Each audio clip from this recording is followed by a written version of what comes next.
présenté à la plage. Salut Claude. Salut, ça va? Ça va bien toi-même? Oui. Est-ce que tu t'es tapé de bons albums cette semaine aussi? Oui, des bons et des moins bons comme d'habitude. Et le premier bon, c'est le meilleur. C'est pour ça que je l'ai choisi en premier. C'est le nouveau micro-sillon, le 7e du groupe de Cure, l'album qui s'appelle Disintegration. Et moi, je suis bien heureux d'avoir un nouveau micro-sillon du groupe de Cure. Je ne sais pas si tu es un fan du moi, groupe. Tu n'es pas tout seul parce qu'aux États-Unis, le micro-sillon est entré pour la première semaine sur le palmarès au numéro 35. C'est vraiment ce qui me surprend, qui est vraiment bien. Parce que lorsqu'on écoute l'album, c'est du Cure, bien sûr, mais c'est pas évident qu'il y a vraiment des succès 45 tours. Il y a Fascination Street, qui est une bonne chanson. Il y a aussi le 45 tours britannique Lullaby, qui va peut-être sortir un jour ici. Moi, ce que je connais surtout, c'est les versions allongées qui sont fort différentes des versions de l'album. Les premières fois qu'on écoute les versions de l'album, on est un peu déçu. C'est pour ça que c'est peut-être intéressant de se procurer les 12 pouces. Il y a aussi la chanson Love Song, simplement, qui, je prédis, deviendra un 45 tours. Le restant du micro-sillon, c'est bien ce que Robert Smith avait dit. C'est vraiment plus planant. C'est un retour au vieux style des Cure, comme il y avait sur les albums Faith, Pornography, et aussi The Head on the Door. La chanson Love Song rappelle un peu les chansons sur The Head on the Door. On a fait le ménage aussi, je pense, au sein de la formation de Cure. Hein? Oui, il y a Lawrence Tolhurst. En premier, on avait appris qu'il était parti, puis en fin de compte, on a appris que c'est Robert Smith, le chanteur, le leader du groupe, qui l'a mis à la porte parce que c'était le seul qui avait encore des problèmes d'alcool et de drogue. Il ne veut absolument pas ça dans son groupe, et c'est bien normal comme ça. Et aussi, bonne nouvelle, mauvaise nouvelle en même temps, Robert Smith a déclaré que la prochaine fois qu'il fera une tournée, ce sera la dernière. C'est bien dommage. Donc, pour revenir un peu au son de l'album, c'est vraiment beaucoup plus tranquille. Ça n'a comme aucun rapport avec leur dernier Kiss Me, Kiss Me, Kiss Me, qui m'avait, moi, un peu déçu, malheureusement. Et je suis toujours comme embarrassé lorsque j'adore un groupe, puis là, ils me déçoivent avec un album, mais il faut permettre un peu aux groupes comme ça. De toute façon, c'était mon problème, parce que l'album a été quand même très, très, très populaire. Donc, surtout sur la phase 2, c'est vraiment planant. C'est des chansons qui durent peut-être à peu près 7-8 minutes, et je conseille aux fans du groupe de se procurer le disque en disque compact. Voilà pour The Cure. Maintenant, les plages de la semaine.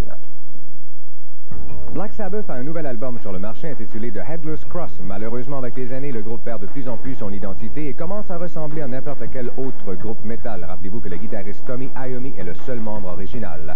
Maintenant, la formation américaine de Pixies, destinée aux amateurs de rock nouveau genre, ou underground si vous préférez, Doolittle est le titre du nouveau micro-sillon et la réponse des fans est excellente jusqu'à maintenant. Il y a 15 nouvelles chansons.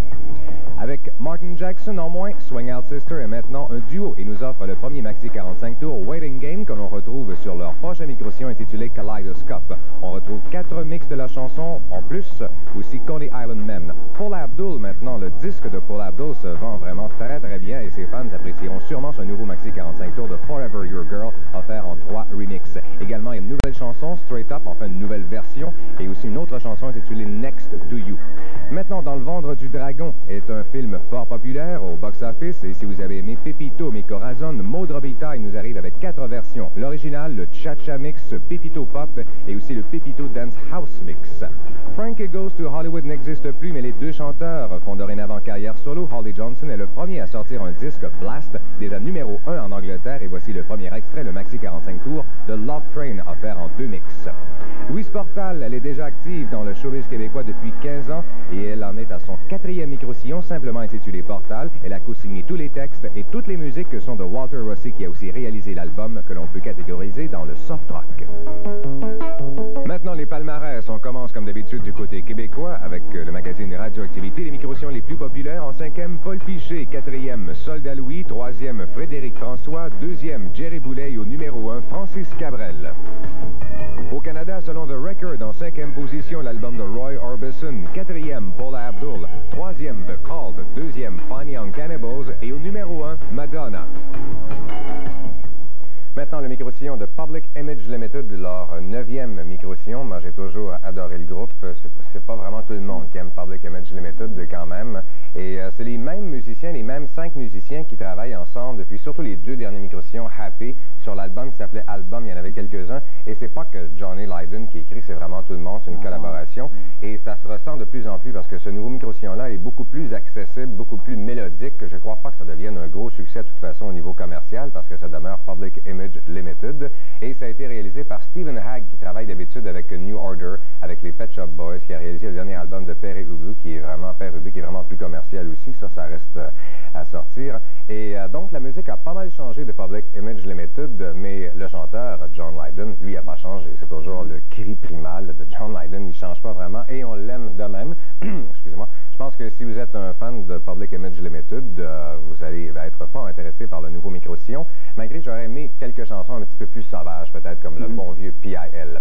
Et puis, pour terminer, c'est l'album Blanc 3. L'album Blanc 3, qui c'est le troisième, bien sûr, c'est pas l'album des Beatles, non, c'est Ralph Machat du groupe Ralph et les Baronix qui a eu cette bonne idée-là il y a quelques années de simplement faire payer les groupes. Alors, c'est le premier arrivé, premier servi, il n'y a aucune censure. On découvre, il y a 18 artistes ou groupes québécois. C'est en vente simplement en forme de disque compact ou de cassette et il n'y a aucune censure. Donc, vous avez des groupes comme Ben Salem, également Nicole Palin, Blue Noise, également Chaud Lapin. Il y a 2 chansons de Ralph et les Baronix, incluant On a marché sur la lune et aussi Rock Pizza. Il y a Eric va aux toilettes. Il y a aussi Shadow Cabinet. Donc, il y en a 18 comme ça. Et si vous voulez vous le procurer, vous pouvez vous rendre soit chez Archambault Musique. Il y a également le Va-et-Vient, The Cheese, Tabou, aussi le bar Tattoo. Il y a quelques points de vente en province aussi, dans quelques villes. Et vous pouvez téléphoner à Ralph. Son numéro, c'est le 725-77-24, 725-77-24. C'est tout pour moi. Voici maintenant le dernier palmarès. Bye-bye.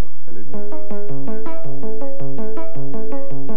Du côté américain, selon le Billboard, en 5e position, le micro-sillon de Tone Loc. En 4e, la bande originale du film Beaches. En 3e, Guns N' Roses. 2e, Fine Young Cannibals. Et toujours au numéro 1, Madonna. En Australie, cette semaine, les micro-sillons les plus populaires. En 5e, Johnny Diesel and the Injectors. En 4e, The Proclaimers. En 3e, une compilation intitulée Hits of 89 Volume 1. En 2e, Traveling Wilburys. Et au numéro 1, un groupe qui s'appelle 1927. Merci Denis, merci Claude pour À la plage. Et c'est déjà tout pour aujourd'hui. On vous laisse sur la chanson En transe de Camel Clutch. Encore une fois, le grand gagnant du concours Rock or Ball. Alors, à demain. Ciao.